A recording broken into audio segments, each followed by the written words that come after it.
We need to dispel some major myths before tomorrow. I want to completely denounce all these crackpot, cockamamie theories that everybody's going to turn to flesh-eating zombies tomorrow when the emergency alert system goes off. I've never said that. I've never even suggested or hinted at that. I've never been adjacent to that crowd whatsoever. I've always suspected that this emergency alert exercise that is going to be taking place, for lack of better terms, tomorrow, this alert message that's going to be taking place tomorrow in the United States and Russia at the same time, which is baffling how nobody is talking about the connection there. But we'll talk about it in just a minute. I want to make it abundantly clear that these theories are amplified in the mainstream media so to make anybody who levies any sort of legitimate concern to make us look like complete and utter crackpots. My concern, and my only concern, has ever been the prospect of thermonuclear war, the prospect of a real deal, full meal deal pandemic with a high fatality rate, and climate chaos. We don't all have to agree on that, but I want to show you something that I've noticed lately, and perhaps this has been ongoing for a while and I just haven't noticed. But it's funny how these things always pertain to conflict, climate, and contagion. So I'm watching people talk about the FEMA, Federal Emergency Management. I'm not going to say the last word for reasons that I'm going to explain in 5 seconds. This is coming under every single YouTube video that presents this topic, that talks about this emergency alert situation tomorrow. And the reason why is because some completely moronic people are circulating dumbass theories that, of course, are amplified by the media, and immediately the powers that be seize on this as an opportunity to censor the information that can be disseminated. It happened during the pandemic. It happened, with the whole injecting this and that and 5G, blah, blah, blah. It happened with, the climate stuff, with the weather modification and blah, the list goes on. It always happens. And then they bring in the arbiter of truth, Wikipedia, supposedly a non-profit organization. Yet this non-profit organization is the one who is referenced as being the truth all the time. Never fails. Now, explain that to me some other day. Apparently, this is written by the community, and there isn't somebody behind the scenes pushing the buttons on and determining what is right and what is wrong and what gets edited and what doesn't. Regardless, I'm starting to see this on any video now, which tells me something, okay? Which tells me they're concerned about something. Are they concerned that is there people that are that dumb that believe that the government is going to turn us all into zombies tomorrow when the emergency alert goes off? It's possible, man. I mean, anything is possible nowadays. We're living in an idiocracy, so yes.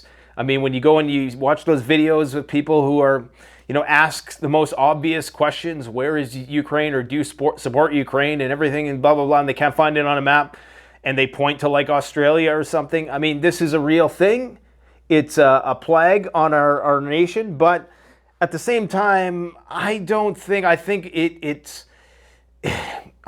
that even if you were to tell those people, those same people who believe that, I don't think telling them that it wasn't that is going to change their minds at all. I'm here to say officially, I completely denounce these utterly insane theories. What this is, and the reason why it is so concerning, is because it is happening contemporaneous with all of the other stuff that is going on in the world right now. From nuclear escalation on every possible front, wars flaring up, Serbia, Kosovo, which is just another small-scale version of what is going on with Russia and Ukraine. You have what's going on in the Middle East. You have China. You have Africa, you have the markets crashing, you have this disorder in the House of Representatives in the United States, okay? So all of this stuff is happening at the same time. It is total chaos. There are command and control planes in the air, doomsday planes in greater numbers than are typical. All nations are at a higher state of combat readiness right now, whether or not we want to admit it. is another story. I believe that the DEFCON level went up immediately after the balloon incident with China. I believe that that was the kind of green light to start, doing more with the NORAD. But so I do think that there's something to this in the sense that, okay, for starters, why are Russia and the United States simultaneously doing this on October 4th? Now, I recently was one of the people who broke that story about how on October 3rd, the Russians were going to be doing a first ever nuclear war, full-scale war simulation that didn't necessarily involve the entirety of their population, but it was going to be a concerted effort with various agencies in order to simulate what would happen and what the response would need to be if a full-scale nuclear war broke out. Now, I never knew that on October 4th, they were planning on doing a test of their own emergency alert system, just like we are doing here. And I never knew that. That was a surprise to me. I never learned that until a couple days ago. I knew about the other nuclear stuff, but I never realized that they were getting ready to do a nationwide public systems test on October 4th, on the same day as the United States. Now, is this somehow related to a now non-existent, or at least officially non-existent nuclear treaty that was signed between the Russians and the United States? We know that since 2015, the United States has had a law that every 2 to 3 years they have to run this test of their emergency alert system. Now, some people claim that this has not happened since, since 2018. Others claim that it happened in 2021 for some. But it's very weird that these are both happening on the same day, and there's barely any media attention being paid to the fact that both are doing it on the same day. It's almost like just everybody's like, oh, Russia's doing it on the same day as the United States? Okay.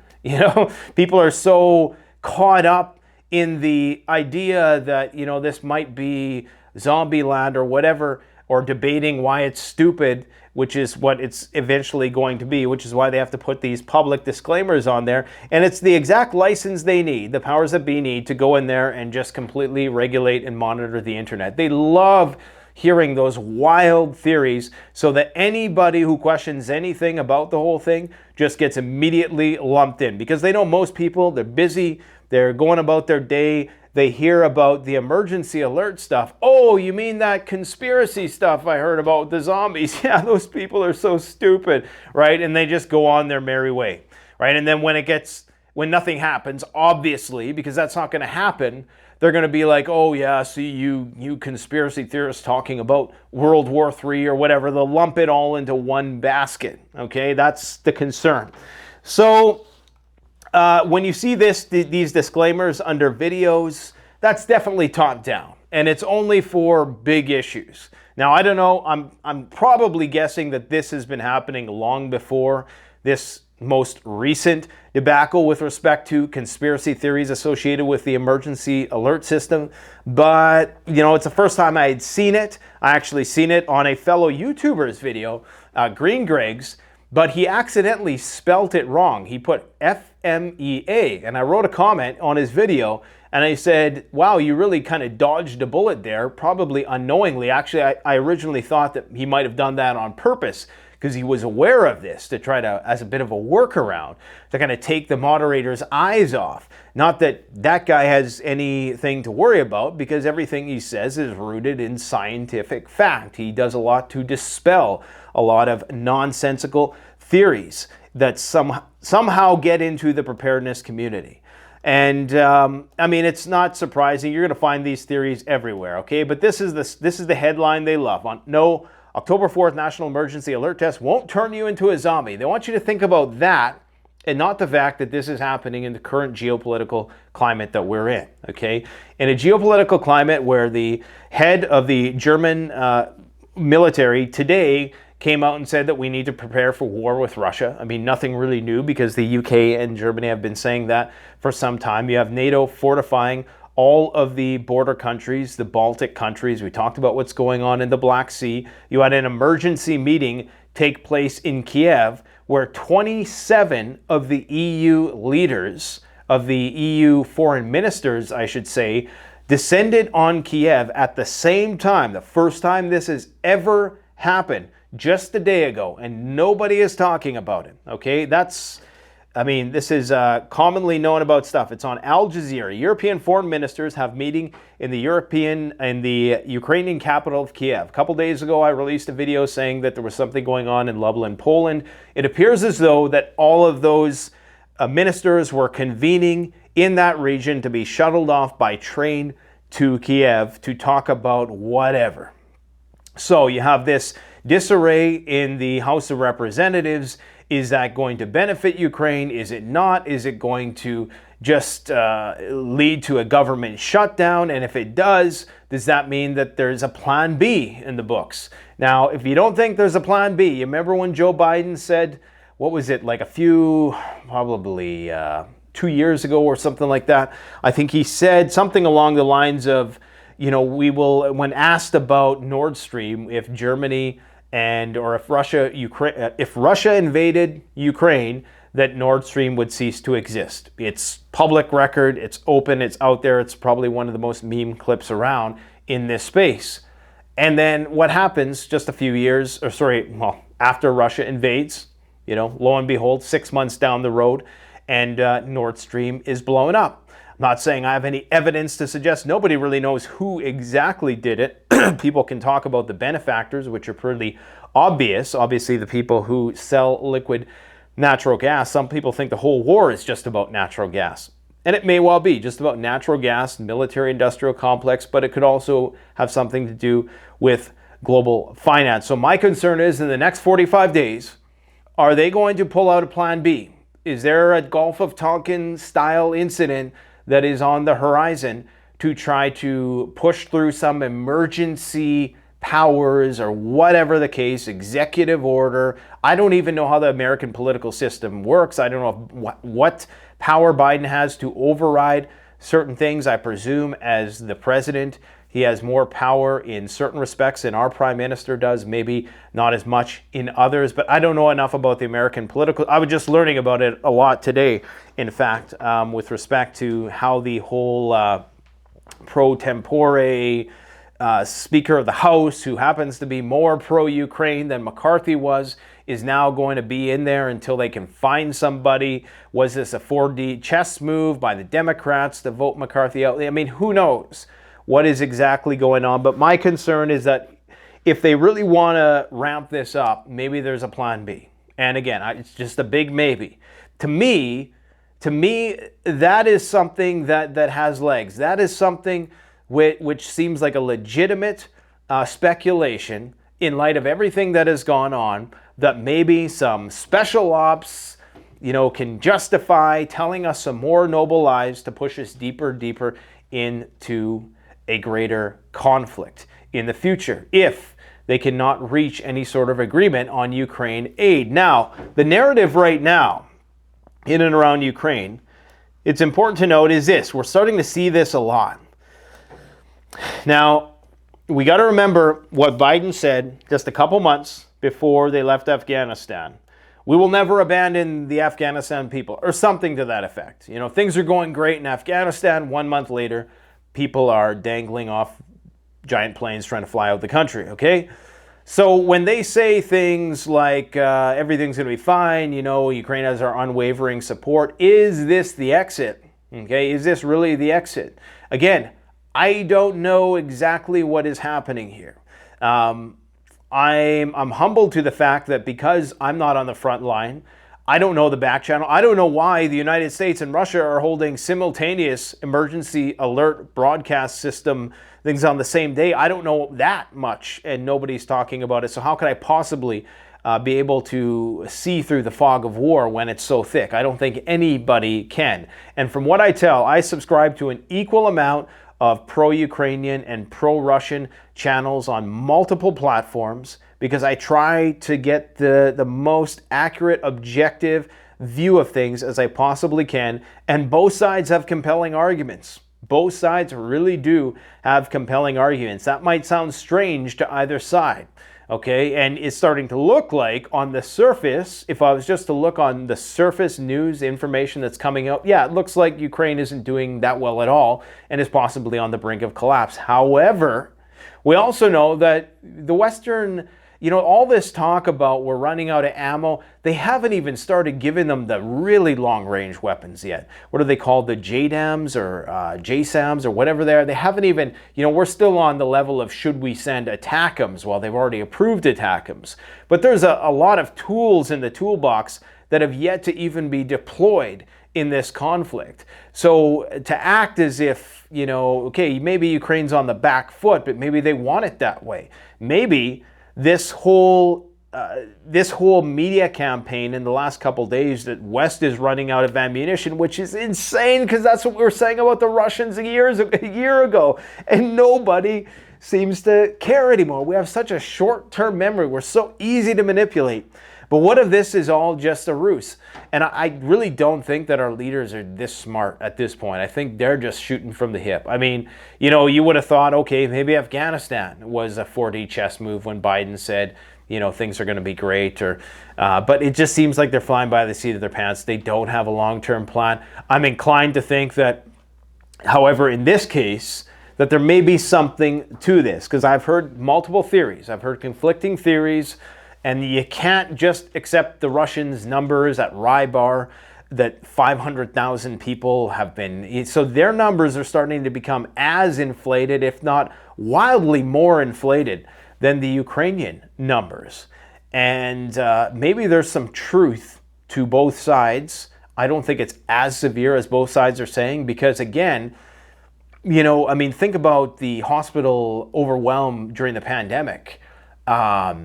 We're just not, at least as far as I can tell, I'm sure it's happening. You're just not seeing, enough images of these overfilled hospitals to necessitate a lot of these allegations. Now, a lot of these guys are just going to the morgue. So maybe but a lot of them, for every death, there's probably more casualties than there are deaths. So you would think that the hospitals would just be, that would be, the biggest news of all is, we got to get medical care for all these guys and the Red Cross and all that stuff. But it doesn't seem to be getting as much media attention, but maybe I'm wrong about that. But I think that this whole Western allies say that they're running out of ammunition campaign is probably due to a couple of reasons. Number one, it could just be a good old Austerlitz play. It's a good old, let's bait the Russians into let's pretend we're weak so that the Russians decide to throw everything in there. Will the Russians take the bite? Because this is a game of chess at this point in time, especially when you have this World War I style maneuver warfare where every move, can be clearly seen from satellites. So you have to play pretend a lot. You have to pretend you're going to do something when you're not. You have to pretend you're incapable of doing something when you are. This is a classic Sun Tzu art of war style conflict. So when they say this, that we're running out, maybe they're not really running out. Maybe they have another plan up their sleeve. However, the other possibility is that this is the justification they need to go on a full-on, full-scale war economic footing in terms of turning on all the machines that they're going to need or kickstarting the industry. And I talked about this last year, and this is the problem with a lot of my predictions, is that they're always like a year or two too early, and people always forget what I talked about. I made a video specifically dedicated towards this, right? Is that, when the economic times really start to get hard, as they are right now, because the market is crashing hard, if you haven't noticed, that's when they need to galvanize the people towards military armament production, so to stimulate the economy. Is this how they're going to stimulate the economy? Let's start making bullets. Let's start making rounds. But the problem is that support for Ukraine across multiple spectrums in multiple countries is starting to wane a little bit. Most members of the House, most Republicans, the majority of Republicans still support sending aid to Ukraine, whatever that might mean. I'm sure there's some people like hardcore extremists like Lindsey Graham who would send nukes if they could. Then there's other people who maybe are okay with sending financial aid.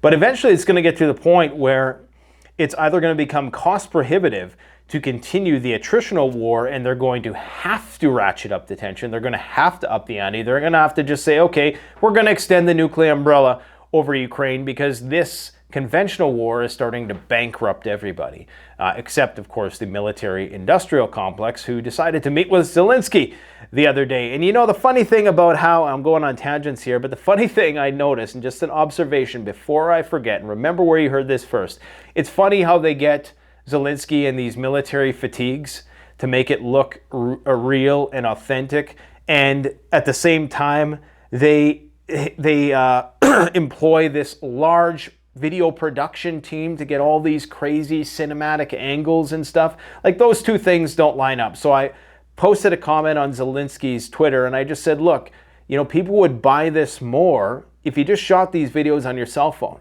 You know, you don't want the gimbals and the side-scrolling slider. You know, there's a lot of video equipment that they're employing that clearly is beyond just a simple, you know, what you're accustomed to, like your simple news broadcasting camera being pointed at a bunch of people talking. People buy that. The more they make it look like a movie, especially at this point, the more people are going to be like, this is just weird. I don't buy this anymore, right? So anyways, on the topic of Ukraine having that nuclear umbrella extended over them, apparently there is a Latvian politician who is now calling for that very thing, or sorry, a Lithuanian one. Minister Landsbergis called on NATO to close Ukraine with a nuclear umbrella. Now, I've always said that they would not be building weapons manufacturing facilities in Ukraine if there wasn't at least a high degree of confidence that they were not going to be immediately blown up. I mean, why would you invest your money in that? It would just be completely stupid. Do they have the missile defense systems to protect these facilities? Or is there some sort of unspoken agreement that Russia just isn't going to attack those regions anymore? This is what I mean. We don't know exactly what is going on. Zelensky keeps calling it Russia's full-scale war. Well, where's the full-scale war when people are still dancing in nightclubs in Kiev? Now, I'm not saying that they have it easy there. I'm not on the front line. I'm not having people I know, friends, family, extended family blown apart by this conflict. So I'm not trying to minimize the struggle that they're in over there. However, a full-scale war means something entirely different when we've seen what happened in Iraq, when we've seen what happened in World War II or Vietnam, where they carpet bomb the place with napalm and they spray it with infectious toxic chemicals. Okay, so this is not a full-scale war, but they keep calling it that. Anyways, so it's only a matter of time, I think, before they take that route, because they're exhausting their conventional weapons stockpiles, either side, and either side has to start now. The more we deplete, and this is the thing, this should almost be, you could make this into a graphic, okay, for all you artistic people out there who know something about computers. In fact, I'll probably get one of my guys to make this. You have a certain amount of conventional weapons on both sides, okay? The more those conventional weapons arsenals deplete and inventories go down and down and down, the greater the likelihood the use of what increases? Nuclear, chemical, biological, okay? So the less conventional weapons, the greater the likelihood that they have to resort to unconventional weapons. It's probably just a 1-to-1 ratio, and it's just a matter of who gets there first. And if both sides are anticipating this, that the other side is going to run out of conventional munitions, then their corresponding state of nuclear readiness also has to increase. Even if they still do have a large supply of conventional weapons, they know that the other guy doesn't, and that he's probably thinking, okay, maybe now it's time to use the F-35s. So realistically, what I see playing out is you have Europe, the greater Europe, Finland, from Finland down to the Baltics, down to Poland, to Bulgaria, to Western Ukraine, all preparing for the future war, the big war in the future, which will be this war against Russia. Now, who knows when that's going to happen, if it's going to happen. if it even remains at the conventional level where something like that could happen. But they're wanting to extend Article 5 to Ukraine. They want them to become a member of the EU, whatever that means. And maybe this is how they're going to skirt that Article 5 thing. They'll say, well, it's a joint effort by the EU and not NATO, so it's not the North Atlantic Alliance, it's just the European Union acting independently of that, so therefore it doesn't have to be a nuclear thing because the United States isn't necessarily involved directly. So who knows, man? But what we do know is that Germany is preparing to send thousands of troops to the Russian border state of Lithuania, the same place where this guy is talking here. Why would they possibly need to do this? Why is Ukraine going to mobilize another 500,000 guys? And why the hell? I mean, I understand that Ukraine is probably stretched for manpower, but you always hear, oh, we're training the Ukrainians. The Brits are training the Ukrainians. You know, the Italians or the Canadians are training the Ukrainians. In what? What could the Ukrainians not train themselves better in that people over here who've never experienced high intensity combat, if anything, is probably the other way around. Maybe maybe it's just the Ukrainians going over there to teach the Brits and the Canadians and the Americans even, who've never fought a war on such a high level of intensity. Yeah, the Vietnam War was tough, but this is much higher casualty rates, okay, especially for our side. So, I always hear that, like, and I always just intuitively, like, wait a minute, they're the ones with all the experience. Now, it's very likely that they're preoccupied doing other things, and this training is just, bringing them up to the level of being a functional, competent soldier who knows where to point his firearm and can run a few drills and stuff like that. And that then the main training takes place on the front. That's probably what it is. But make no mistake, Ukraine right now is the strongest fighting force in Europe, bar none. I mean, these are the guys who know exactly how to navigate this new age drone-based trench warfare like nobody else in Europe. It's the guys on the ground. So if anybody's going to be training anybody, it's going to be Ukraine that is training the rest of Europe when this war inevitably spreads. So Russia had another L today. Armenia has signed the Roman Statute. So now they are obligated, if Putin ever were to go to Armenia, which I don't know if he ever would at this point in time. I think the only places he's going is China, and he doesn't seem to be going any place that's not along the land border of Russia. But they would be obligated to arrest him and take him to The Hague, which, almost being that close to the border, almost guarantees that situation is going to spiral out of control. You have the Kosovo situation spiraling out of control, in which Serbia is to Russia as Kosovo is to Ukraine. Okay, that's as far as I understand it, sort of. Not exactly, and I don't want to get into the history of, when something became a state or whatever. That's essentially what it is, even in terms of proportional firepower and manpower. It's a very close comparison, and of course NATO being on the side of Kosovo, now sending 600 troops. They have a much smaller army, but of course they are the defenders. So Serbia then needs now a substantially larger military in order to be able to take that back and annex that territory. Once again, it's gonna come at a high cost, it looks like.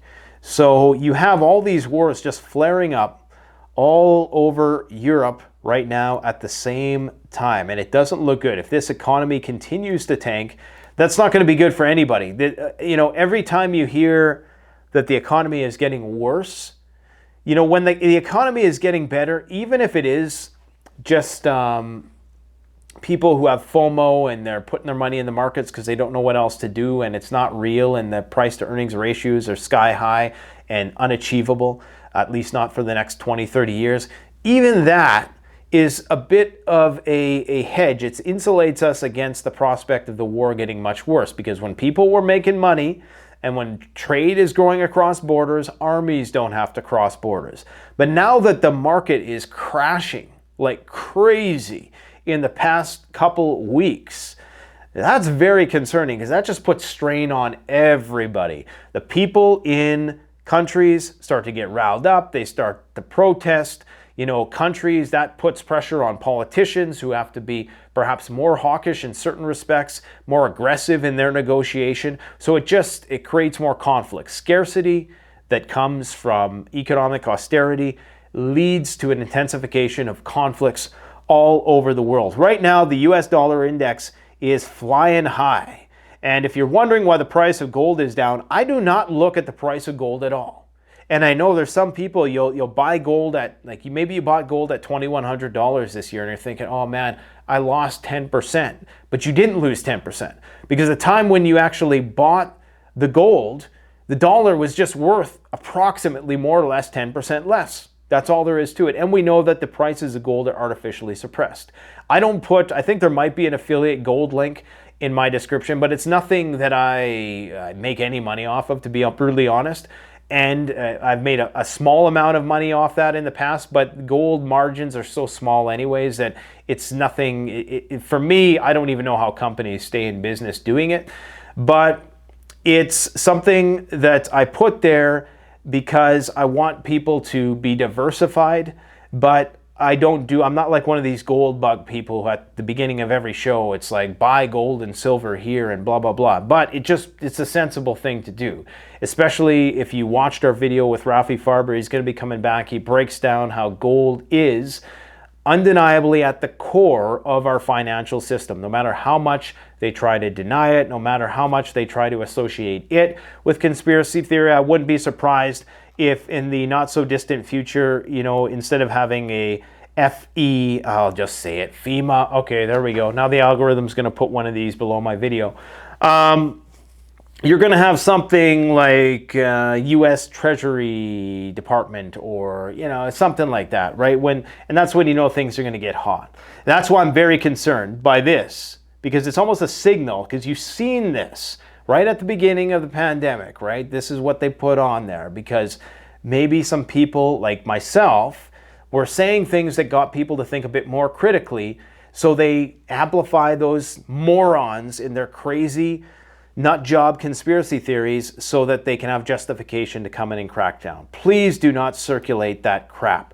I had somebody close to me say, hey, is this real? And because, you know, I mean, I surround myself with fairly intelligent people, and I was just a little disappointed that was the case. So anyways, Brian Keating sent me this. He didn't send it to me. He tweeted it out. And life expectancy in the United States falls behind other rich countries. Look at this. Sinking like a stone. I'll get my big head out of there. Sorry.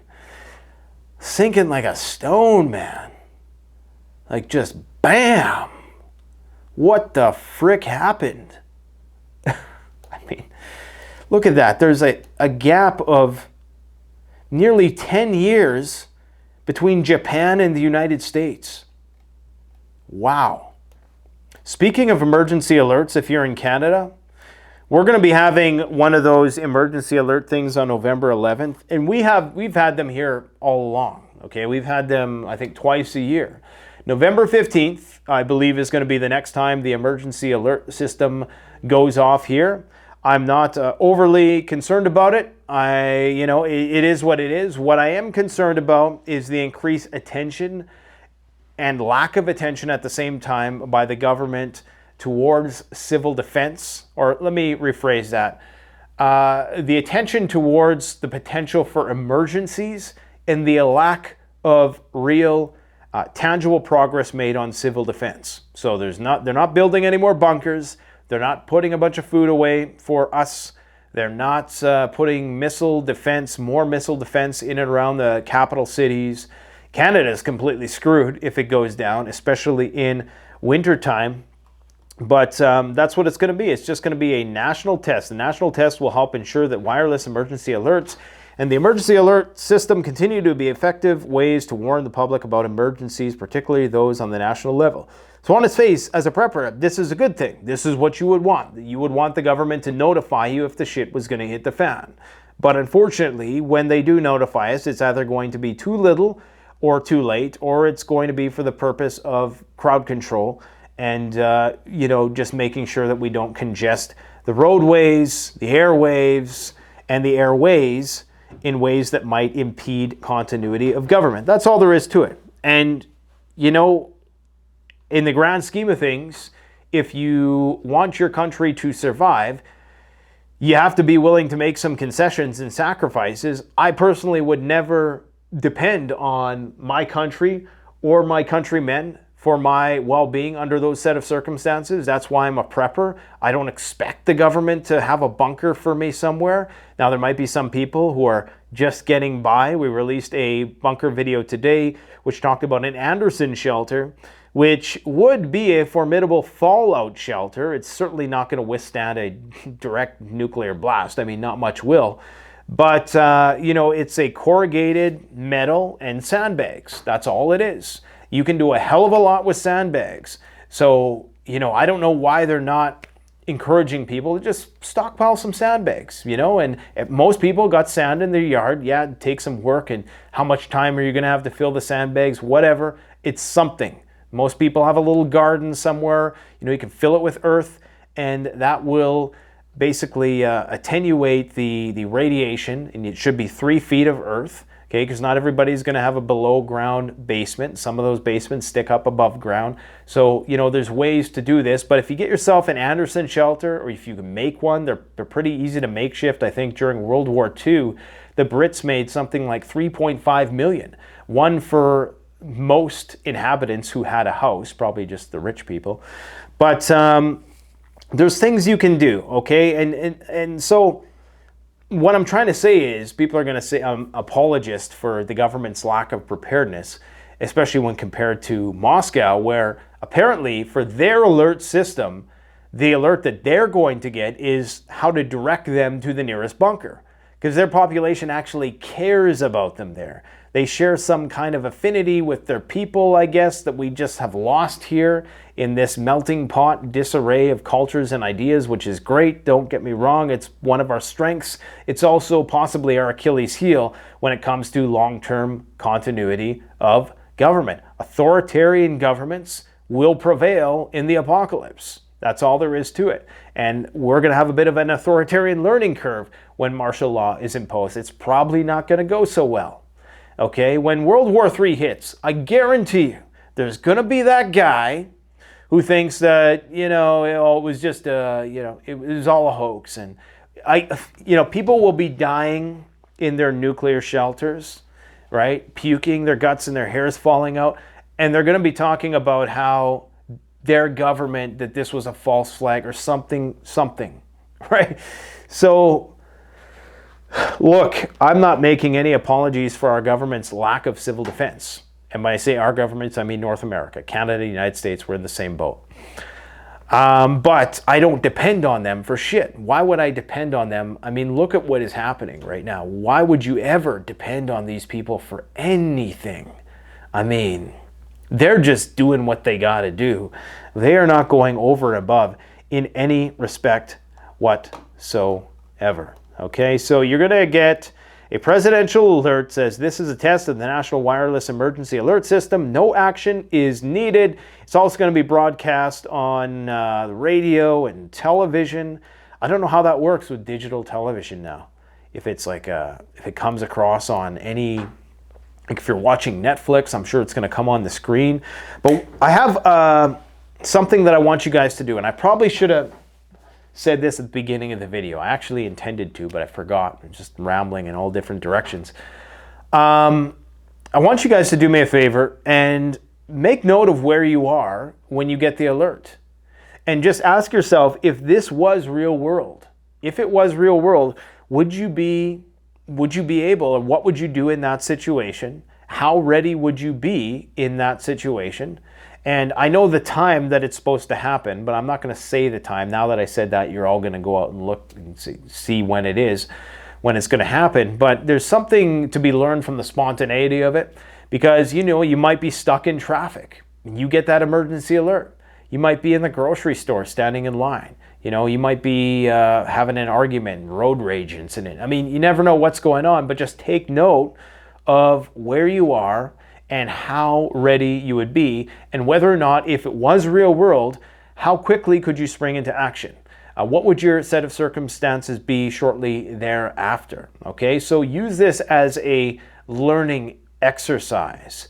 Let's hope it's just an exercise. I mean, you know, anything's possible, but I also don't want to put that out there that, oh, I think, you know, this is going to be nuclear Armageddon. We should probably talk about this. It could be, though. I mean, it's preparing for that. That's the only reason why they're doing a nationwide emergency alert. There's not many other things except maybe a meteor, asteroid or something that would require that. So the Russians are getting ready to test out a nuclear-powered missile. And it's experimental warhead. David Pine was the first one who talked about this on our channel, probably about, I don't know, over a year ago now. It's called Skyfall. It's a nuclear-powered cruise missile. And so it's going to fly at a very, I don't think it's very fast, as far as I know. But they're calling it the Chernobyl of the skies. Of course, the West is calling it that. It has a range of around 22,000 kilometers.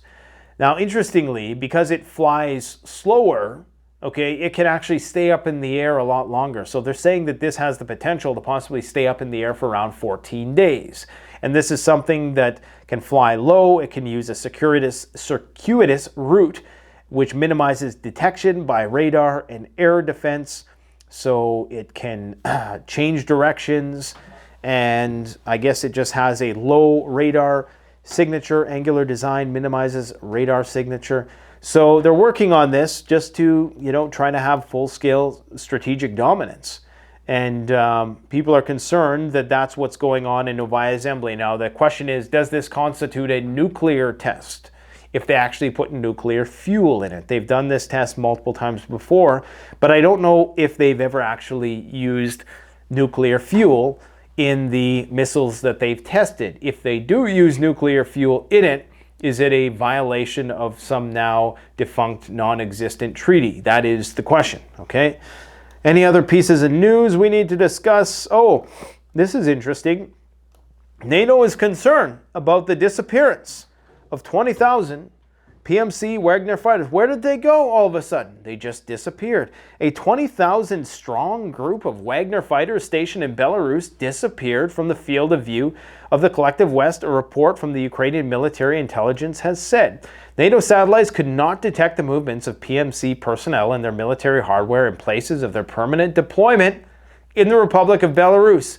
Are they underground? Are they tunneling under the earth? Are they getting ready? What they're suspecting is, and this is Russian media, that the West is suspecting, and Kiev is suspecting, that they may be preparing to do an offensive on Kiev. Okay?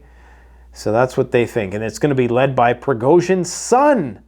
Prigozhin's son. Yes. Prigozhin's son takes over Wagner's elite unit returning to Ukraine. You just can't make this stuff up. You really can't. I don't even know what to believe anymore. This is kind of weird too. So Slovakia, remember I was telling you the other day, you know, no country is going to bite the hand that feeds its military industrial complex. This is why when people are like, oh, Slovakia with their 23% voted in government are suddenly going to be the thing that shifts Europe towards a anti-Ukrainian footing, likely never going to happen. For starters, there's 80% of the population that didn't vote for that guy. The other reason is that Slovakia gets weapons from the United States. So if they want these F-16s, first F-16 Block 70 fighter will soon be shipped to Europe. Slovakia is set to take delivery of Lockheed jets. If they want to lock in these Lockheed jets, then they got to play ball. It's as simple as that. Not that they are, even though they're obsolete, likely, compared to the newer stuff. You know, I don't think anybody's making any big moves right now that aren't strategic without, the US's say so. I don't think anybody's deviating too far from the course. They'll pretend to, but only, you know, then they get taken into the room, to the dark room, as Bill Gates, who am I thinking of? The comedian. What's his name again? Everybody thought he used to look like Alex Jones. Somebody help me out here. You guys know. Tool used one of his samples in a song. Oh man, I should know this because he used to be one of my favorite comedians. Anyways, drifting off again. 55 Chinese sailors feared dead after a nuclear submarine gets caught in a trap intended to snare British and U.S. vessels in the Yellow Sea. Apparently this happened a while ago. China's been on silent lately. North Korea's been on silent. Everything right now has been overshadowed by what's going on with the politics of the United States, which I don't say this too often, guys. When I always hate it when people say everything's a distraction. You know, something happens, oh, it's just a distraction away from this and that. Well, even if people were focused on that, what would really happen anyways? Probably nothing significant. But, you know, this actually starts. If there ever was a deep state distraction and you got the markets crashing, you got NATO and Russia on the brink of nuclear Armageddon, it's a great time to maybe just get everybody fighting and watching this soap opera about, you know, who's going to be the next Speaker of the House and all this other political riffraff. Let me know what you guys think about that in the comment section below, and please let me know if you're maybe I'll release another dedicated video about that very thing. Where are you going to be when the exercise is run, the emergency alert exercise in the United States? Let me know. Thanks for watching. Don't forget to like, comment, subscribe. Canadian Prepper out.